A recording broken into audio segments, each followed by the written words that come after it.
Good morning and welcome to Essential Ingredients. I'm your host, Justine Reichman. With me today is Dr. Heather Stone. Welcome, Heather. Thank you for having me. Oh, it's my pleasure. It's great to meet you virtually, in person, online-ish. So if you would, just for those listening and watching, if you could please introduce yourself, your position, and what you do.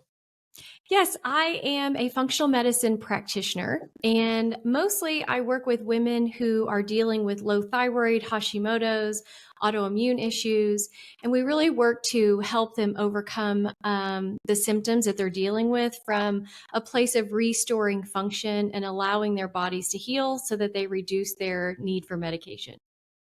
Awesome. Thank you. Appreciate you sharing that. So what is your specialty and background? Well, I am classically trained as a chiropractor, but I've been practicing functional medicine for about 22 years now. So that's pretty much all I've ever done. And, the reason I practice functional medicine is because I've dealt with my own health issues. My own issues overcoming thyroid and all the symptoms of low thyroid. And I've worked with thousands of patients at this point. Wow. So what was the leap like from doing traditional chiropractic work to practicing functional medicine? For me, in chiropractic, you're always taught to look for the root cause of why someone has a symptom or a disease process. And in chiropractic, a lot of it stops at the spine or the mechanical or biomechanical misalignments. But for me, I was like, okay, well, what causes a misalignment? What causes a subluxation? And we're also taught it's emotional or spiritual, physical and chemical. So I thought, all right, so what is going on at that deeper level that is creating dysfunction in our body? Not just a misalignment in the spine, but what else might be going on underneath the surface that creates all of these chronic degenerative diseases? And so did you need to take additional studies or, additional coursework to be able to really dig deeper into your practice as a functional medical practitioner? Yeah, as far as functional medicine is concerned, there is no like training in traditional school, like in chiropractic school, in medical school, in any traditional doctorate program, at least not when I was going there. They do not have traditional or like a certification program. So, Mhm. yes, I have done hundreds and hundreds of hours of training outside of the traditional education system to figure out how to practice functional medicine. In school, that's what I did on the weekends is I was really digging in and diving in because that's where my passion truly was. That's so interesting. And it's not often that we hear about a chiropractor that really, is skewing their practice towards functional medicine. I mean, I've been going to the chiropractor since I'm 6. And Mhm. every time I go to a new chiropractor, because I lived in New York and Mexico City and now California, I can put my legs in the same position and they will make the same adjustments because I still have scoliosis and I still, you know what I mean? Like it's interesting because it's what you're talking about is so much deeper, so much more comprehensive. And, to me, as we, at Essential Ingredients in the podcast, it goes back, we look at food and the impact of food and the impact that food has on our health and wellness, agriculture, the world, etc. So I'm wondering if you could walk me through A, how you see that fitting in, and B, um, what you're hopeful for by now changing from chiropractic work to functional medicine by using, those tactics. Yeah, and I think that the chiropractic adjustment is super important and it's very helpful, right? I still incorporate that in my daily practice, in my health practice, and in my family's care. But if we think about this, right? If, like you said, you go to a chiropractor, you can go to 10 different chiropractors and they're going to say, okay, you have this short leg or this thing is out of balance or, you got a right PI, your sacrum's out, blah, blah, blah. And they adjust you and you feel amazing. And then, you go about your day. But right after you get adjusted, like let's say you go eat a Big Mac And then because you just insulted the body again and you created all of these negative chemical reactions inside the body, well, that subluxation is coming right back. So for me, I was like, well, I can't sit here and adjust the spine every week, every 2 weeks, exactly the same way without truly addressing the cause of why we have these subluxations or misalignments in the first place. So if we don't look at the body as overall health, like what is it that we're eating, what is it that we're putting into our bodies, where do we have the nutritional imbalance, what all is going on underneath the surface that causes the symptoms or causes the misalignments. And I feel like we are just scratching the surface, and I feel like that wasn't really any different than taking a medication to cover up a symptom. So we had to really dig deeper to really achieve true health, and address the root cause. So I think that, it's interesting because for me, I teach a lot of nutrition. I teach a lot about food. I live on a ranch. We are almost completely farm to table in my life. And so I think it is so important. And I always tell my patients that you can't achieve health without addressing the diet. But diet alone isn't usually enough to achieve optimal health. Like there's other things that we have to do and things that we have to be aware of how we're thinking, the emotions that we have, the activities that we have, the exercise that we're doing, and the nutrition that we're also taking. So you have to address your health in an overall perspective if you're looking to optimize. I couldn't agree more. I mean, I think it's all of it combined, and it's a really complicated and comprehensive way that we need to look at these things in order to have better health and live a better life. So, when you first got into doing more functional medicine, and before we even go on that, can you tell me in your words, because functional medicine, we hear about functional doctors all the time. What does that mean to you? So I was practicing this way before that ever became a term, right? Functional medicine. And I'm glad it became a term because now we have some kind of awareness or some idea about what that actually means. But for me in functional medicine, we're always looking to get down to the root cause of why someone has a symptom or a disease process.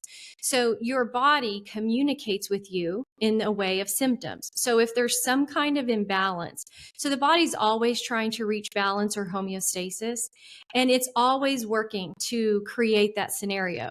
But if there's something outside that is creating an imbalance that the body can't adjust to, it will start to give you a symptom. And so I always look at symptoms as blessings because that allows you to say, okay, where is the imbalance? What do I need to do? What can I do to help the body correct and start to heal from the inside out? It's true. I mean, if I eat too many strawberries, I think it's the sugar in there, but it makes me nauseous. So what do? I eat fewer strawberries. I just eat like two or three instead of the whole box, which is so tempting. But equally, if you're paying attention and it makes you feel a certain way, you know that maybe that's not the right thing. And I think people are now more than ever, paying attention to how they feel as it relates to food. And it Yeah, and I helps. think yeah, I'm excited because I think now with social media and more access, sometimes it does create confusion, right? The more access we have to information. But I think we have more of an awareness that we have more control over our health. And we're not just at the effect of our genetics or even of the medical system of someone saying, this is the way you have to go and you just have to take these meds and this is the end of the story. Now we're like, okay, I think I can take more ownership of my health. I have way more control over my health than I ever thought that I had before. And now we're starting to get into a place where we're looking to optimize health instead of just looking at health as the absence of disease. Yeah, I think it's an interesting time. It's an important time, right? People are becoming more aware, self-aware of how all these things impact how they feel. So to be able to have that support from a doctor that knows how to have that conversation, whereas years ago that was not really common practice. And it's still just coming around. It's still new. It's still not part of, when you get insurance, they're not telling you to go to a functional medical doctor. It's probably half the time, outside of the scope of what is usual and customary for you to go get checked, which is unfortunate. So I'm curious, what is the one thing you wish more doctors were educated on? At a very basic level, if they were educated on knowing that the body was born to heal, instead of looking at everything as a label of a disease and then we've got to give a medication, but what is it that we can do to work with the body so that we can encourage the balance back into the body instead of always overriding the body's physiology. But that would take an entire re-education and reformatting of the entire medical system. So the other thing I think is important to say is that traditional medicine has a time and place, and it is very helpful for so many people. But there is also a time and place for us to know that our bodies can heal and to support, normal human physiology. Right. And the body's strong and it does want to heal. But like you said, it's important to know. I can share a story with you real quick. When my mom had breast cancer, there were treatments out there, but she wanted to go and do all these different holistic things because she was scared of the remedies. But at the point that she had first gotten diagnosed, had she gotten the treatments, it would have been over in a heartbeat, right? Because she didn't do that, and because they got rid of it a little bit, it came back much more aggressive. And then there was much more, larger decisions she had to make, bigger decisions that she had to go Western medicine, which was a good thing. But they were able to cure, and she's 77, and that was at 50. So I think that there really is a time and place. And I think that if we look at that, Western medicine really was integral in that. But I also think that looking at your diet and looking at inflammation, and I'm not the doctor here, but looking at those things in collaboration, correct me if I'm wrong, is only going to help because our Oh, body, right? yeah, without a So doubt. Yeah, and I think to the extent of what in traditional medicine, if you go to a traditional doctor and they say, "Oh my gosh, you've got prediabetes or diabetes, you need to go lose weight and exercise." And the patient will say, "Well, how do I lose weight?" And they say, "Well, just reduce your calories." Well, I have a load of patients who have reduced their calories to like 500 calories a day. They're exercising like crazy. They barely have any energy to do anything. They're dragging their bodies around. And guess what? The weight's not coming off. right. And so I think they traditionally you just don't have a lot of education in what you should be doing as far as diet and what you should be eating. And I think that that's why functional medicine and traditional medicine can work hand in hand, because the hours that I have spent learning about nutrition and how the body works and how to customize a diet based on where a person is, looking at their blood sugar, their adrenal glands, like food sensitivities, or like there is not one diet that really fits with every single person. And it takes a lot of time you have to spend a lot of time with a patient to optimize how they're feeling, which is why to expect traditional medicine to kind of fill the gap with all of these things is that's why I think a lot of people get frustrated, is because they're expecting something from like their PCP or their endocrinologist that they're not trained to do. And so if you could work with a team of doctors, that's where you're going to Mhm. get the best rounded healthcare. I had a patient that I saw yesterday, and she was diagnosed with Addison's disease. And so she had like the lowest hormones I've ever seen. Her cortisol was just flatlined, and she needed medical intervention. And I told her, "You're not a good fit for what I do. These are some dietary recommendations, but you need to go get on hormone replacement therapy because the gland is not working." So it's about knowing where to lean and how to build a team of doctors around you for the best result. Yeah, I couldn't agree more. And I think that more and more when I look at what would be ideal, what I wish I often could find is a practice where people work together, right? Mhm. So you have your chiropractor, you have your medical doctor, you have your osteopath, you have your acupuncturist, and I'm just using these for illustrative purposes, right? But where when one thing comes up and you, Dr. Stone, you get it, you're like, really needs medical attention. Here, let me talk to Dr. Cohen.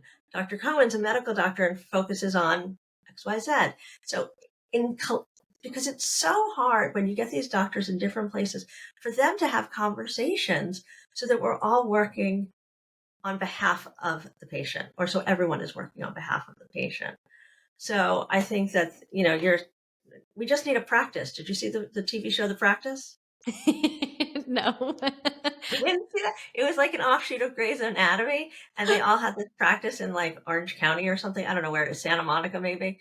And there was a women's doctor, and it was a women's clinic, but there was a women's doctor, there was a psychiatrist, there was an acupuncturist, and they would bring, the challenging cases to talk to each other about it.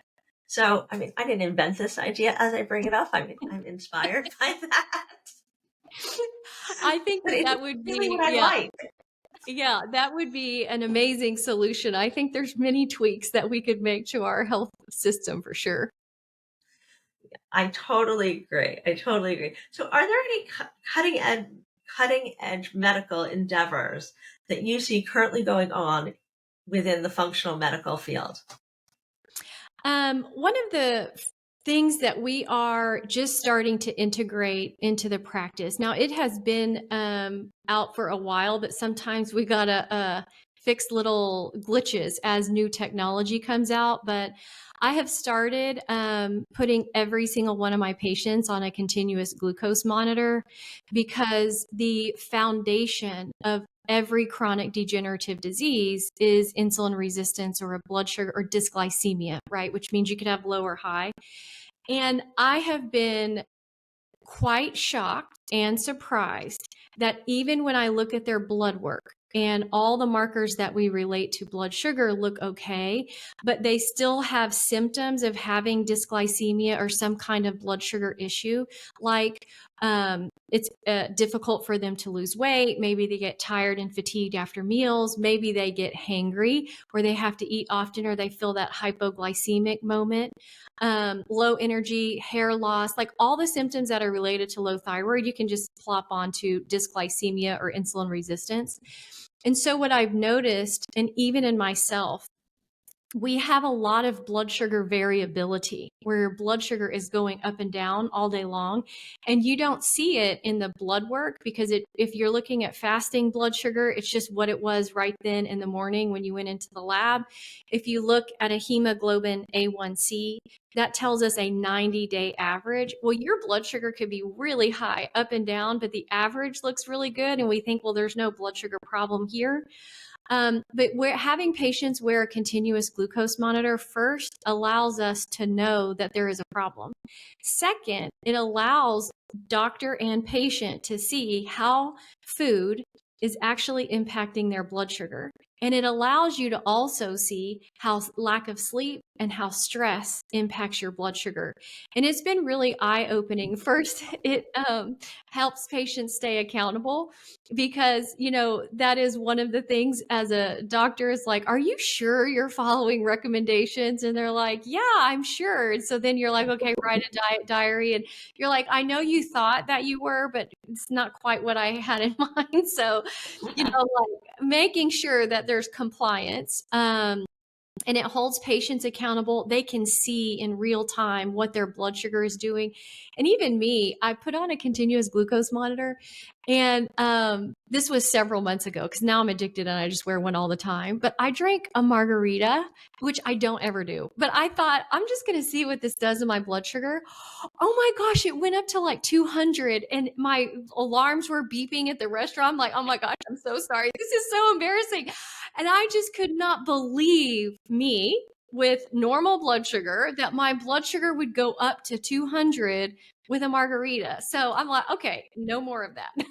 Like it now that you see what happens and you're like, oh, okay, then you don't even, I'm like, never will I ever drink another margarita. I'll try something else, but not a margarita. Super interesting. And I wonder, because I haven't heard of wearing one all the time, especially if you're not necessarily a candidate in the clinical sense, right? So is this something you think we're going to see as common practice going forward? I do think so. There's several companies out there now that they kind of sell a membership, and they will sell and prescribe the continuous glucose monitors, but it has to be outside of insurance, because insurance usually only covers a continuous glucose monitor if you're on insulin. And I even have had patients on insulin that have a hard time getting their insurance to approve it. So you just have to remember that insurance it's a sick care model, right? So they Right. give you drugs and surgery, and only when you're sick. They're not trying to help you optimize your health. That's not a goal of theirs.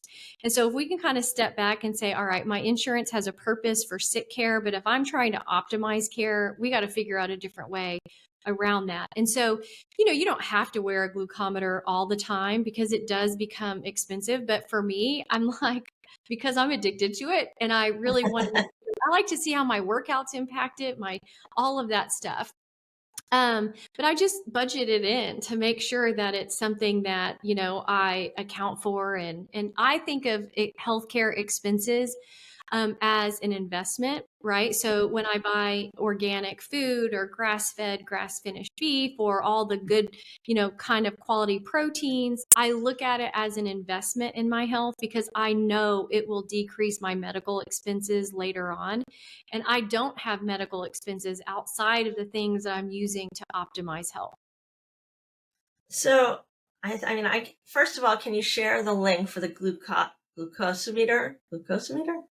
Yeah. Is that Yep. what it's I called? can. Glucosometer? Can you share that link so we could share it in our notes, so Sure. that anyone listening or watching could have access to that should they wish? So what would you say is the most important thing someone could do to take control of their health? Um, well, the first thing that you could do is work to clean up your diet, right? I would say really choosing whole foods would be the first thing that you could do. So, whole foods means good, healthy animal protein, vegetables and fruits. And even if for some reason you can't afford organic, if you just got just vegetables and fruits, and you got rid of all the processed food, that would be making huge strides. And then if you wanted to go a little bit deeper, typically what I find is if we get out gluten, dairy, soy, and corn, those are the big things that cause a lot of inflammation. I could literally talk for over an hour on gluten and how that has changed and why it causes so much inflammation and blah, blah, blah. But gluten, dairy, soy, and corn are the ones that either raise your blood sugar really high or create a lot of inflammation. And then, of course, getting rid of sugar or minimizing it as much as possible, that literally will make the biggest change. I have ladies that just implement that, and they start losing like 20, 30 pounds. And then we start talking about mindset. And I've had a lady lose 100 pounds, and I've never even seen her. So, Wow. so just starting to implement those practices is huge. I think those are great takeaways, right? Because they're something that people can do. It's tangible. You know what you're doing, and you have control over that. Mhm. I think that it's also people being diligent about it, right? But I'm curious, right? Like I have a philosophy, everything in moderation, because then you don't feel like you're starving yourself or denying yourself of anything. And really, I could go out if somebody orders a dessert. I don't really want the refined sugar or the gluten or the eggs that are in there because I'm intolerant. But if I have a forkful, I've had enough. Mhm. So I'm curious what your philosophy is on that and what the impact is. I'm having one forkful. Is that going to set me back, or is that a good way to approach it? So when you're dealing with food sensitivities like gluten, one forkful, one bite will cause an immune reaction. These antibodies that when you eat gluten, if you have Hashimoto's, it'll cause an immune attack on the thyroid and on the cerebellum of the brain. And those antibodies stay circulating for 90 days. So Oh, gluten is like, no, you not even a forkful for gluten. But let me how tell about you. dairy? Like if you So put a little it half and half in your it coffee. depends, right? It depends on how your body responds. Like I can have a little bit bit of half and half every now and then, or, if I accidentally get into some dairy, it's not going to throw me over. But gluten, it does. And I don't even necessarily feel it, but I know if I check my antibodies and I've been into gluten, then they are going to be high. But this is what I typically tell patients. If you're in a state of disease, you have to be 100% on. Once the body heals, and once the body can tolerate a little bit of, sugar, or, not completely 100%, then you don't have to stay 100%. Like for me, I'm usually like 90-10 or 80-20, depending on what I'm doing. For example, I was traveling this last weekend. Yes, 100% gluten-free. Yes, I'm pretty much eating protein and vegetables, but for dessert, they had a flourless chocolate cake. Am I going to have that? Yes, I am. Not the whole thing, just a bite or two, because once you change your diet, your taste buds change, and it's almost like you just get that little bit and you're like, okay, I'm good. Because you get the communication from your brain to your body, like, okay, that's enough. But so many of us, that communication isn't there anymore, because of how much insult we've had to the body. But there's times where, right, maybe I start to have symptoms and then I got to get back 100%. Like if I start to gain a few pounds, or right now I had a wasp sting, and for some reason my body had a complete reaction to that. And I'm like, okay, it's compounding with all the other stress I'm dealing with. So I'm like, okay, I can control my diet 100%. So I'm going to get back on 100%, minimize the stress. And then I'm sure I'll be able to eat dessert again at some point. Yeah, no, and it resonates with me, because if I eat protein and vegetables, which is mostly what I crave, I mean, I could wake up and eat a steak, honestly, or fish or whatever. And I don't eat sandwiches. I never did. I don't eat mayonnaise. I think it's disgusting, but that's just a personal thing. It's that white creamy stuff in the Hellman's bottle. It just makes me want to hurl. I can't even look at it. My friends know to like move it if aioli or anything comes on the table. They're like, okay, we gotcha. But I really do. I feel better when I do that as well. And then of course you have the holidays, right? The holidays come around, whether depending on what you celebrate. We have Rosh Hashanah, right? And I make a great noodle pudding. And the thing is, in my mind, I make it for everyone else. But when there's leftovers and it's sitting in my fridge, I'm like, oh my God, it's once a year. I got to eat that noodle pudding. So I have a couple of bites, and I totally get a lot more sinusy, and I get a lot more, all these different things, because the dairy for me is what sets me off. It makes me more congested and I can feel it. The gluten may be a little bit more of a silent kind of thing. Um, but I think when you're paying attention to your diet, so I've often tried to have conversations about being culturally competent and recreating these recipes in this day and age so that we could make better for you options, with different chefs and different innovators out there. Because of this, it's both personal, but it's also practical, because I'm not the only one that has those challenges, I'm sure, right? If you think about all the No, I different think ethnic food out there and the yeah, family food and the holidays. we all deal with that, and we all kind of get stuck. But for my family, I'm the oldest child, so somehow I get stuck planning everything. But I was I'm the also only the child. I was the first to really start to make the changes and to have the impact on my family. And first, when I first started changing over, I said, let me do the cooking and we're going to figure this out. So all the recipes, I'm like, how do I make this so that it's compliant, so that I feel like I'm not missing out, but I'm also impacting everybody else's health and they won't even know what's in it. So, the first couple of times are like, Heather, this is not good. Like, yeah, it's not that good, but I will get better at it. And so as they started to implement the practices as well, it's pretty much just known that that's how we're going to do it. So a little bit of dairy kind of gets in. But my sister is so intolerant to dairy, and so is my niece. I have to really be careful and make sure that none of that is in any of the food. And we're foodies. I love food, and I think coming from a person who did diets my whole life, and was always made food the enemy. Now, whenever I look at food, food is like the nourishment in our bodies, and food is not the enemy. So, how can we treat this in a way where we can all enjoy and love the food that we're eating and it be nutritious at the same time? So, just changing some of those recipes and playing with it. But I'll say, too, for me, I don't usually eat grains. Like, I eat Either. proteins and vegetables, no grains because they raise your blood sugar. But when it comes to the holidays, do maybe I make a gluten-free bread? Yeah, I probably am going to make a gluten-free bread, or I'll do a gluten-free dessert or something like that. But it's really just for the holidays. I have it that one piece or whatever, and then we move on. So I mean, you want to enjoy it. And, if you do it once a year or twice a year and not once a week or twice a week, it's a big difference. Yeah. So I'm curious, to that end, are there any hard-hitting statistics that you know of about the impact of food on our health and how making more informed choices and better for you choices really can change your trajectory? I don't know any specifics directly, or statistics, I should say, directly, but I will say this is that if we started to change our food as a nation, we would pretty much, I would say, almost eliminate all chronic degenerative diseases. And the other thing I think is important is that the industry responds to the consumer.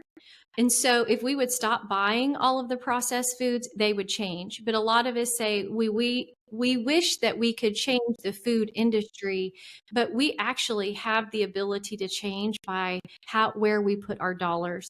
So I think that that's really important to stress. Dr. Stone, thank you so much for all of this information. It it hit home both personally and professionally, and I really think is a great resource for those that are looking to innovate as well as just create a healthier life for themselves. So thank you again for joining me. Absolutely. Thank you for having me on. It was fun. And if anybody is interested in learning more about you or getting in contact, what's the best way to reach out? The best way to reach out is to go to Facebook. I have a group called Happy, Healthy, and Lean. And at the time of this recording, I have almost 32,000 people in that group. And it's really a ladies only group. It's a place where we can go any space on our health journey. And it's important that we're part of a community that is like-minded, because we know it's it's quite difficult sometimes to start making big changes if those around you are not making big changes and they're fine sticking with where they're at. So surrounding yourself with like-minded women is going to be super important. So the Facebook group is called Happy, Healthy, and Lean, and I always do master classes. I pretty much do a master class once a month, and so tons of content and information for those ladies who are interested. Awesome. Again, thank you so much. And for those that are tuning in, if you like this episode, leave us a thumbs up and continue to subscribe and download. New episodes come out every Tuesday.